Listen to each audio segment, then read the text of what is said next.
Firman Tuhan yang akan menjadi renungan bagi kita pada malam hari ini terambil dari kitab Yesaya pasal 6 ayat yang ke-8. Kita akan bacakan bersama-sama. Yesaya 6 ayat 8, 2, 3, ya. Lalu aku mendengar suara Tuhan berkata, siapakah yang akan kuutus dan siapakah yang mau pergi untuk aku?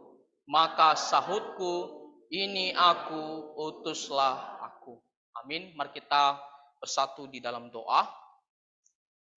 Bapa kami yang ada di sorga, kami kembali bersyukur kepada Tuhan untuk kami pada malam ini bisa datang bersekutu, memuji Tuhan dan mendengarkan firman. Dan saat ini kami mau mendengarkan kebenaran firman Tuhan. Pimpin kami dengan Roh Kudus-Mu. Bukakan hati pikiran kami, agar kami bisa mengerti kehendak-Mu. Dan dengan hati yang penuh sukacita, kami mau melakukan firman Tuhan. Ampunilah dosa-dosa kami ya Tuhan. Di dalam nama Tuhan Yesus kami berdoa. Amin. Nah, malam ini kita akan belajar dari doa Nabi Yesaya. Doa Nabi Yesaya. Dan sebelumnya kita perlu mengetahui siapakah Nabi Yesaya ini. Kalau kita membaca Yesaya pasal pertama, ayat pertama dikatakan di situ, Nabi Yesaya ini adalah seorang yang diutus oleh Tuhan untuk menyampaikan firman-Nya, terutama kepada kerajaan Yehuda, dan dia adalah anak Amos, makanya dikatakan bin Amos. Lalu Nabi Yesaya ini diperkirakan hidup sekitar 765 sebelum Masehi. Ingat, sebelum Masehi. 765 sebelum Masehi. Dan dia melayani Tuhan atau mulai mengabarkan firman Tuhan itu ketika dia berumur 25 tahun. Artinya sekitar 740 sebelum Masehi. Dan dia melayani di masa beberapa raja. Kita bisa melihat di pasal pertama, ayat pertama di situ dikatakan dia melayani pada zaman Raja Uzia, Raja Yotam, Raja Ahaz, dan Raja Hizkia. Dan kalau kita melihat bahwa ketika Nabi Yesaya mulai melayani pada tahun 740 sebelum Masehi, maka sampai pada akhir hidup Raja Hizkia, itu tahun sekitar 687 sebelum Masehi.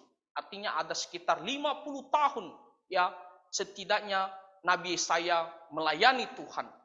Dan Nabi Yesaya ini dia meninggal pada zaman Raja Manasye, itu adalah keturunan daripada Raja Hizkia. Dan menurut tradisi dia meninggal secara martir. Ya, dia dibunuh oleh Raja Manasye. Banyak orang percaya dia dibunuh secara martir, yaitu digergaji. Ya, dia digergaji.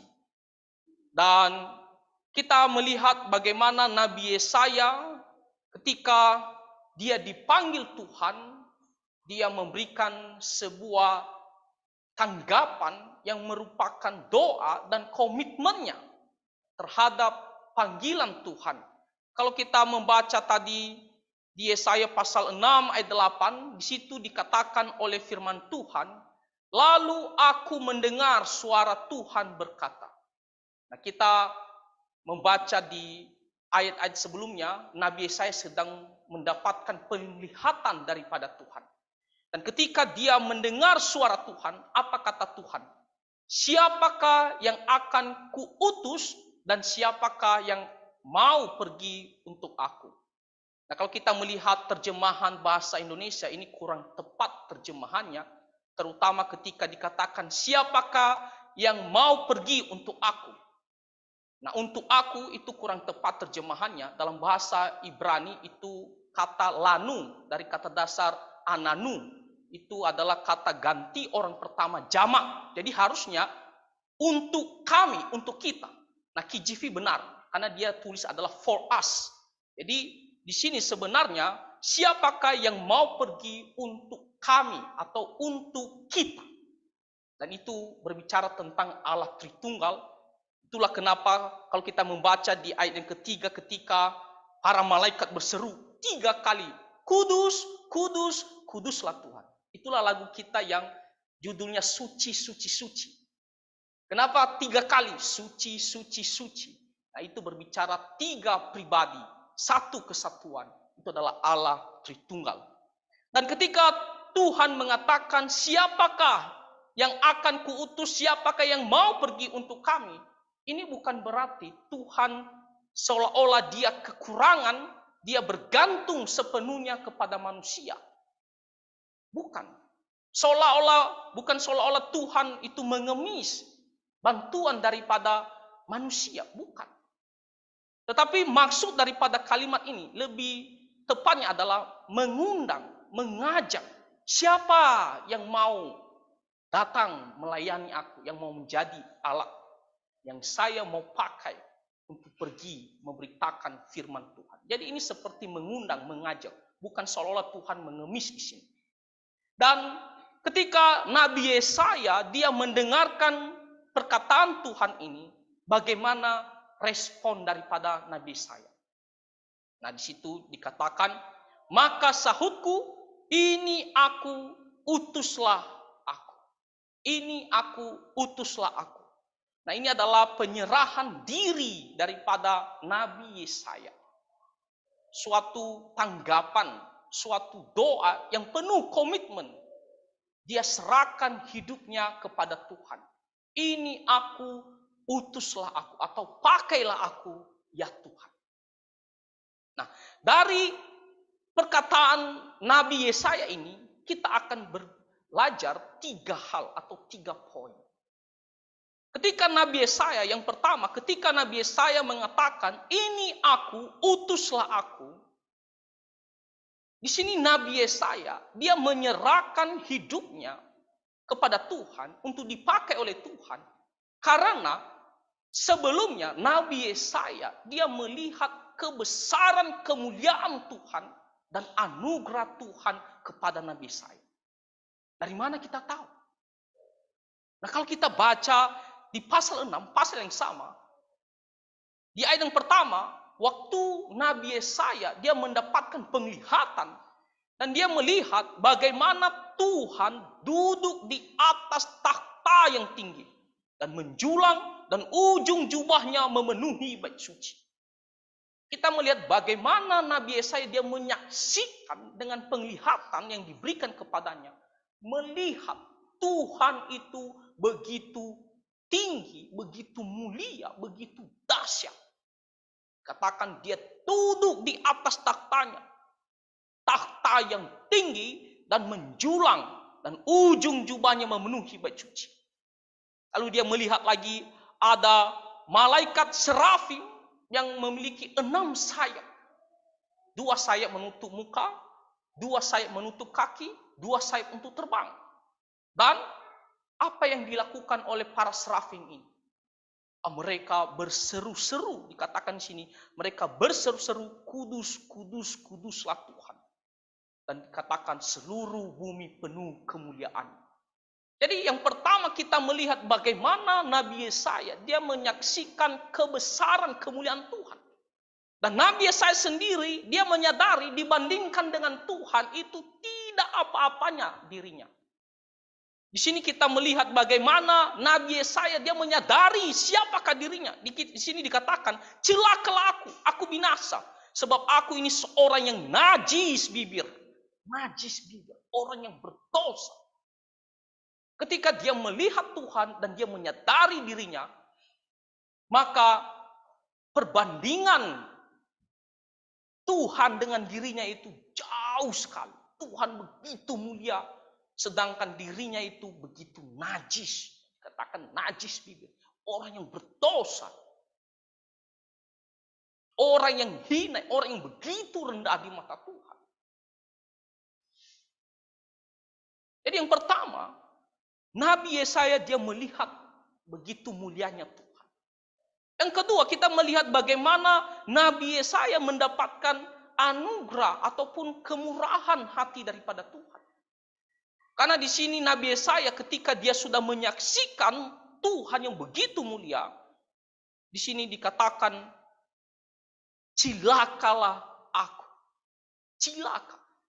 Nah, kalau kita membaca di dalam Alkitab, banyak orang-orang yang melihat Tuhan, mereka langsung menyadari cilaka, mereka bisa mati. Kenapa? Karena Tuhan itu begitu suci, begitu mulia. Kita orang berdosa tak sanggup, tak bisa melihat Tuhan, tak bisa berdiri di hadapan Tuhan. Kita akan binasa, kita akan mati. Misalnya seperti Gideon, waktu dia bertemu dengan Tuhan. Waktu Tuhan akhirnya menerima persembahannya dan terbakar. Lalu dia bilang, cilakalah aku. Kenapa? Karena kita orang berdosa. Ya, kita tak bisa melihat Tuhan, tak bisa berdiri di hadapan Tuhan. Tapi apa yang didapatkan oleh Nabi Yesaya? Di sini kita melihat bagaimana Tuhan yang bermurah hati kepada Nabi Yesaya. Dikatakan di ayat yang ke-6, Tuhan mengutus seorang serafim untuk mengambil bara dari atas mezbah korban bakaran dan memberikannya kepada Nabi Yesaya, menyentuh bibirnya untuk menahirkan dia atau mentahirkan dia supaya dia menjadi kudus sehingga dia tidak dihukum oleh Tuhan. Dikatakan di sini oleh serafim, kesalahanmu telah dihapus dan dosamu telah diampuni. Jadi kita melihat bagaimana Nabi Yesaya dia mendapat kemurahan Tuhan. Dia tidak mati, dia tidak cilaka seperti yang dia sadari. Karena dia telah melihat Tuhan yang begitu mulia. Tuhan bermurah hati mengutus seorang malaikat untuk mengambil bara dari mezbah, menyentuh bibirnya supaya dia menjadi kudus. Dan dikatakan dosamu sudah diampuni. Nah, dari kedua hal ini, dari peristiwa ini, bagaimana Nabi Yesaya melihat kebesaran Tuhan dan anugerah Tuhan kepadanya. Nabi Yesaya ketika dia mendengar suara Tuhan, siapakah yang mau diutus untuk kamu?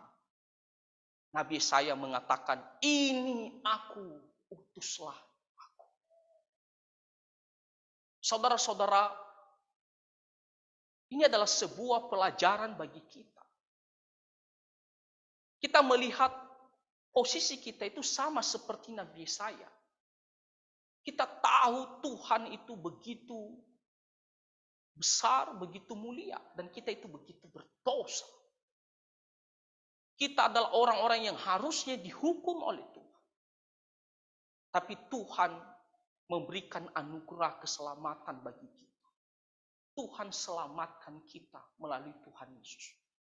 Kita tidak usah tanggung hukuman kita. Melalui Tuhan Yesus yang mati bagi kita. Dan katakan dosamu diampuni. Maka ketika Tuhan mengatakan siapa yang mau kuutus? Apakah kita mau seperti Nabi Yesaya? Kita mengatakan, Tuhan, ini aku, utuslah aku. Ini aku, utuslah aku. Memang kita tidak seperti Nabi Yesaya yang langsung melihat Tuhan secara penglihatan dan mendengar suara Tuhan. Tapi kita ada firman Tuhan yang memberitahukan amanat agung Tuhan Yesus. Pergilah, jadikanlah semua bangsa murid. Ini adalah sebuah utusan daripada Tuhan. Tugas yang agung daripada Tuhan kita, Yesus Kristus. Apakah ketika kita mendengar firman Tuhan ini, membaca firman Tuhan ini, kita ada mengatakan, kita ada berdoa, Tuhan, saya mau serahkan hidup saya untuk melayani. Pakai hidup saya, Tuhan, untuk bekerja bagi Tuhan. Di sini Nabi Yesaya mengatakan, ini aku, Tuhan. Utuslah aku. Ini adalah sebuah doa dan komitmen daripada Nabi Yesaya. Apakah kita juga ada pernah berdoa seperti demikian? Atau setidaknya dalam hati kita, kita mengatakan, Tuhan, ini aku, pakai aku. Saudara-saudara, ini bukan hanya tugas para hamba Tuhan, tetapi tugas semua orang Kristen, orang percaya. Makanya waktu Tuhan mengatakan, siapakah yang akan kuutus? Siapa saja. Tuhan tidak batasi orang-orang tertentu. Siapa? Ini adalah ajakan, undangan bagi kita semua. Tidak hanya sekelompok tertentu, hamba Tuhan atau Pak Pendeta, tetapi semua orang Kristen. Siapa? Apakah kita mau menyerahkan hidup kita untuk dipakai oleh Tuhan? Apakah kita memiliki doa, kerinduan, saya mau dipakai oleh Tuhan? Pelayanan di gereja banyak hal yang bisa kita lakukan. Ya, sesuai dengan kemampuan, karunia yang kita miliki. Ya. Kita memang tidak punya kemampuan untuk bisa berkhotbah, mengajar, karena itu harus perlu belajar firman Tuhan. Tapi pelayanan yang lain bisa kita lakukan. Hal yang kecil adalah penerima tamu. Atau mengajak orang lain untuk datang ke gereja. Atau memberitakan Injil. Kita bisa melakukan semua pelayanan itu untuk Tuhan. Tentunya kita tidak sempurna ya di dalam melayani Tuhan. Kadang-kadang kita buat kesalahan. Kita berdoa dan berusaha yang terbaik untuk Tuhan. Tapi hati kita mau serahkan sama Tuhan. Tuhan, ini pakai untuk kemuliaan nama Tuhan. Jadi kita semua orang Kristen, apakah kita memiliki doa seperti Nabi Yesaya ini? Tanggapannya terhadap Tuhan, ini aku, utuslah aku. Nah, ini adalah poin pertama yang harus kita pelajari. Karena Tuhan begitu besar dan begitu besar anugerahnya. Maka ketika Tuhan mengundang kita untuk pelayanan, untuk melayani Dia, mari kita juga seperti Nabi Yesaya, pakai aku, ini aku, serahkan hidup. Poin yang kedua yang bisa kita pelajari dari perkataan Nabi Yesaya ini aku, utuslah aku. Ini adalah suatu penyerahan diri Nabi Yesaya tanpa paksaan, tanpa berat hati, tapi dengan penuh sukacita, dengan sukarela. Kenapa?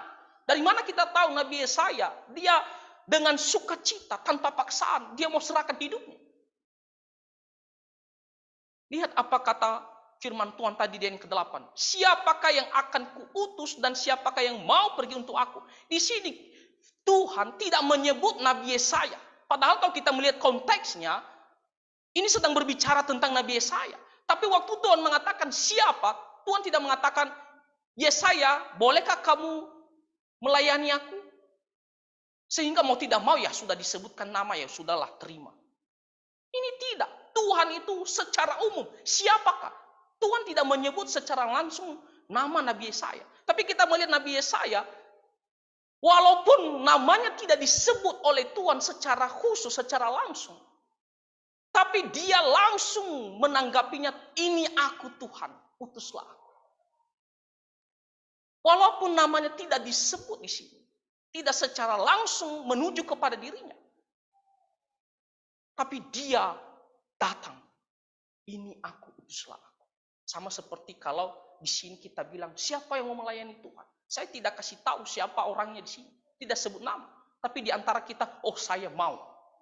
Jadi orang yang mengatakan saya mau, artinya apa? Itu bukan dengan paksaan. Artinya dengan sukarela, dengan sukacita. Tidak dengan berat hati. Dia mau serahkan hidupnya untuk melayani Tuhan. Saudara-saudara, apakah kita juga seperti Nabi Yesaya? Kita juga memiliki suatu doa, kerinduan, mau melayani Tuhan, tetapi dengan penuh sukacita. Bukan dengan paksaan. Kita mau serahkan hidup kita untuk dipakai oleh Tuhan. Jangan kita punya kerinduan, punya kemauan, mau melayani Tuhan. Tapi sebenarnya ada faktornya, karena ya sudah dipilihlah Pak Pendeta, karena sudah ditentukan beginilah tanggung jawab. Ya sebenarnya kalau enggak, ya saya menghindar saja. Jadi seolah-olah kita berat hati ya secara paksa. Tapi ketika kita memiliki kerinduan doa mau melayani Tuhan, maka harus dengan sukarela. Ini aku Tuhan, pakai aku. Kita harus belajar dari Nabi Yesaya. Walaupun ya tidak secara langsung namanya dipanggil, tapi dia serahkan hidupnya kepada Tuhan. Jadi saudara-saudara, dalam melayani Tuhan, dalam keinginan kita untuk melakukan sesuatu bagi Tuhan, mari kita periksa diri kita. Apakah kita melakukannya, mau serahkan hidup kita dengan sukacita. Kita mau berikan untuk Tuhan.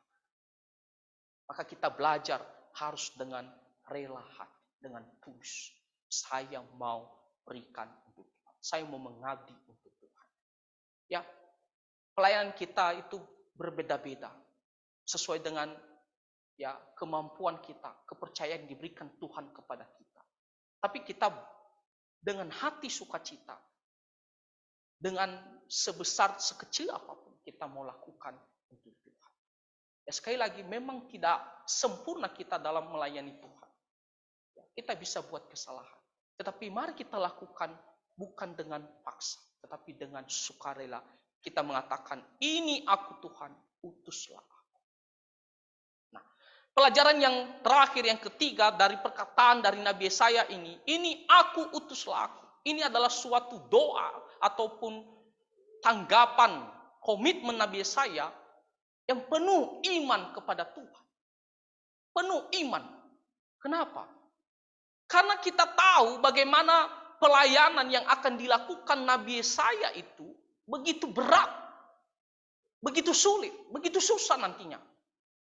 Kita bisa melihat apa kata firman Tuhan yang ke-9, pergilah dan katakanlah kepada bangsa ini, dengarlah sungguh-sungguh tetapi mengerti jangan. Ini kan suatu pengutusan yang kadang kita bisa bertanya. Pergi beritakan sungguh-sungguh kepada orang Israel, tapi jangan buat mereka mengerti. Kalau secara manusia kan kita bertanya, loh Tuhan mengutus saya pergi beritakan firman Tuhan kepada orang Israel. Kan harapannya kan jelas supaya mereka bertobat.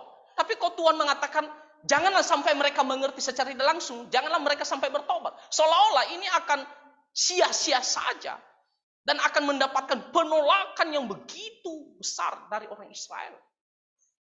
Kita tahu bangsa Israel Tuhan sebut adalah bangsa yang tegar tengkuk.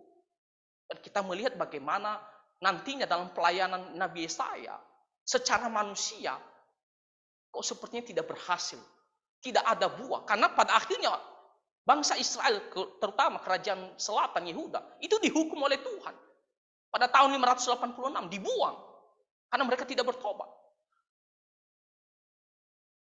Begitu sulit. Tapi Nabi Yesaya ketika dia mengatakan, ini aku Tuhan, utuslah aku. Ini penuh dengan iman. Kalau Tuhan yang mengutus dia, maka Tuhan juga yang akan menyertai dia. Karena dia tahu siapa yang mengutus dia. Ini bukan manusia biasa. Ini bukan raja. Bukan raja biasa. Ini adalah Tuhan yang mengutus dia. Maka kalau Tuhan yang mengutus dia, maka Tuhan juga yang akan menyertai dia, menyanggupkan dia untuk melakukan tugas yang begitu berat ini, yang akan dia lakukan kepada orang Israel. Ini adalah sebuah doa, sebuah tanggapan yang penuh dengan iman. Jadi tidak hanya bilang, ini aku ya Tuhan, tapi penuh kebimbangan. Lalu bagaimana nantinya ya, sanggup tidak ya, tapi kita mengatakan, inilah aku Tuhan. Tidak. Nabi Yesaya dia penuh keyakinan bahwa Tuhan yang mengutus dia, maka Tuhan yang akan menyertai dia.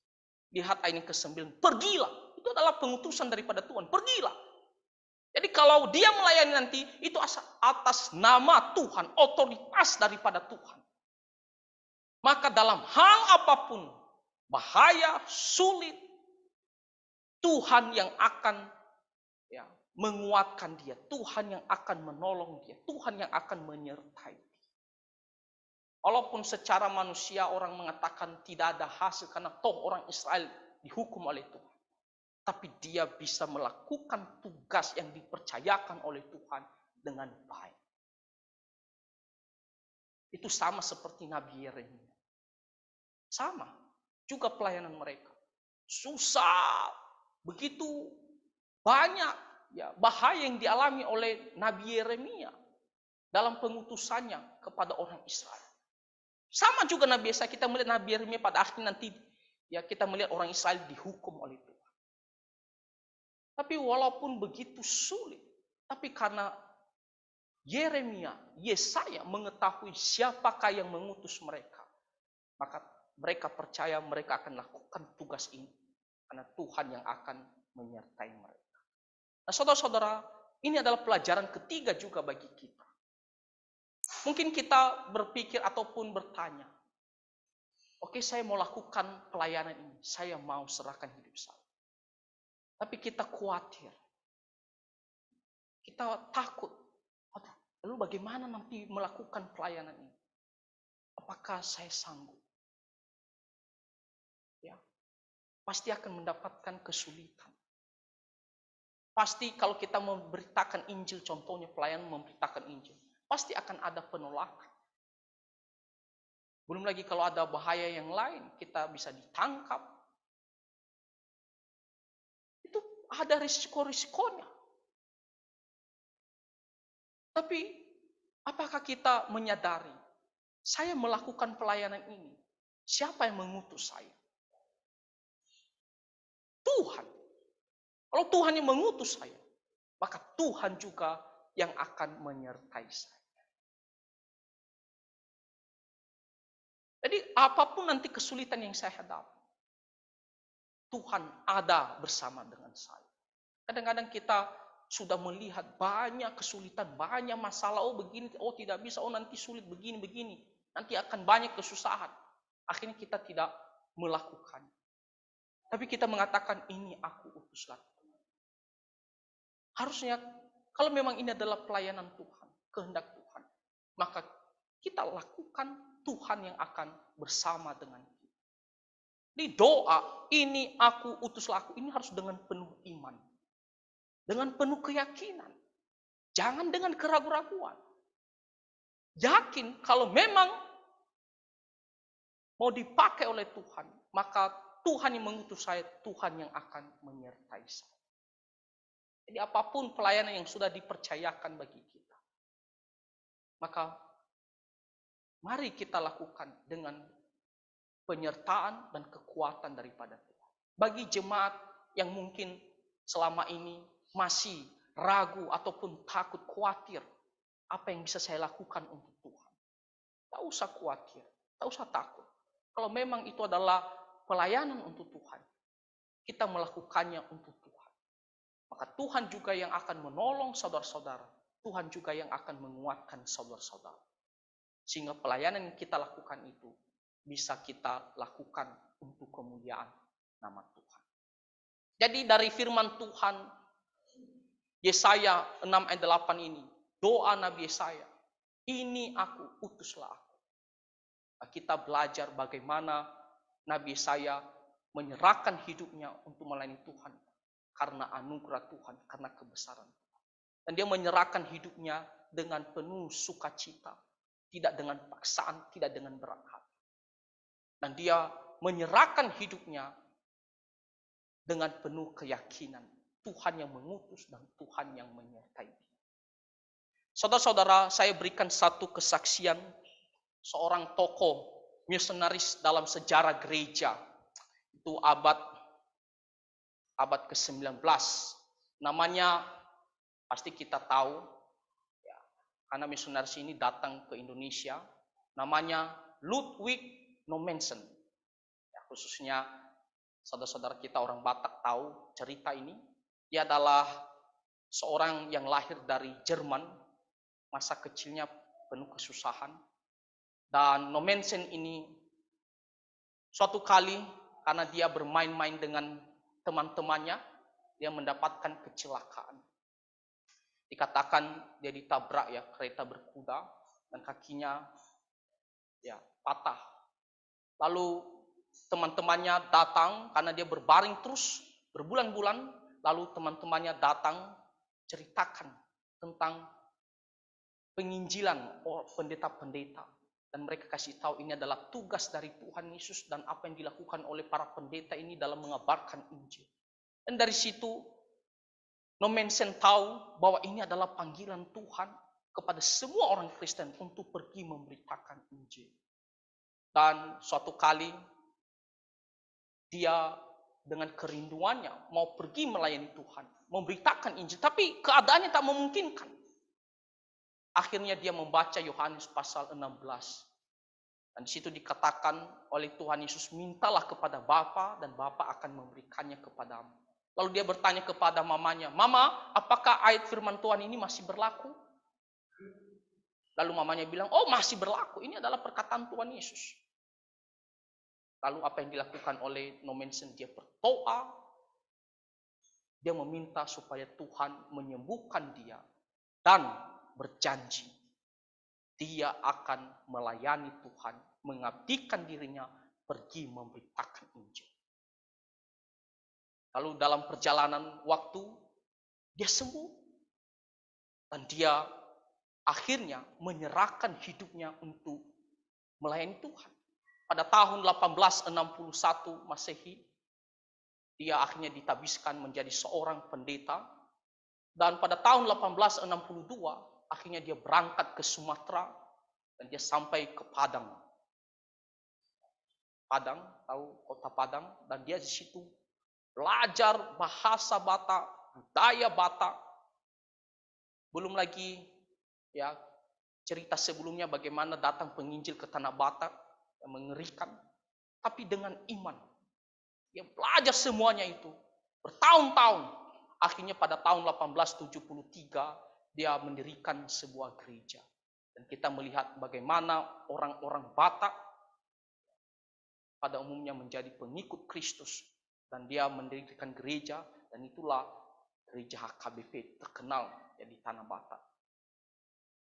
Nah, bagaimana kita melihat Nommensen, dia berdoa, "Tuhan, saya mau melayani Tuhan. Saya mau pergi beritakan Injil." Dan dia melakukannya dengan penyertaan, dengan iman kepada Tuhan. Dan meskipun banyak bahaya, banyak kesulitan tentunya. Karena untuk bisa diterima oleh suatu suku, apalagi dari negeri asing, itu sangat sulit. Ya, itu sangat sulit. Apalagi mau menceritakan tentang Tuhan Yesus yang dimana suku Batak punya kepercayaan sebelumnya, turun-temurun. Tetapi karena dia mengabdikan, "Ini aku Tuhan, saya mau melayani Tuhan." Dan akhirnya Tuhan menolong dia. Itulah Ludwig Nommensen yang hidup pada abad ke-19. Demikian juga kita, mari kita seperti Nabi Yesaya ini, kita seperti Nommensen ini. Seperti perkataan Nabi Yesaya merupakan doa, komitmennya kepada Tuhan. "Ini aku, utuslah." Mari kita serahkan hidup kita. Apapun yang bisa kita lakukan untuk Tuhan. Ya, untuk kemuliaan nama Tuhan. Kiranya Tuhan Yesus memberkati kita semua. Mari kita bersatu di dalam doa. Bapa Surgawi, kami sangat bersyukur untuk firman Tuhan melalui doa dan komitmen Nabi Yesaya menyerahkan hidupnya menjadi alat Tuhan untuk dipakai melayani Engkau. Tuhan, tolonglah kami supaya kami juga dengan sukacita menyerahkan hidup kami. Karena anugerah-Mu yang begitu besar kepada kami. Kami mau melayani Tuhan, apapun yang bisa kami lakukan untuk Tuhan. Dan dengan pertolongan penyertaan daripada Tuhan. Terima kasih ya Tuhan, dengarkanlah doa kami. Dengarkanlah kerinduan dan harapan kami ini. Di dalam nama Tuhan Yesus kami berdoa. Amin.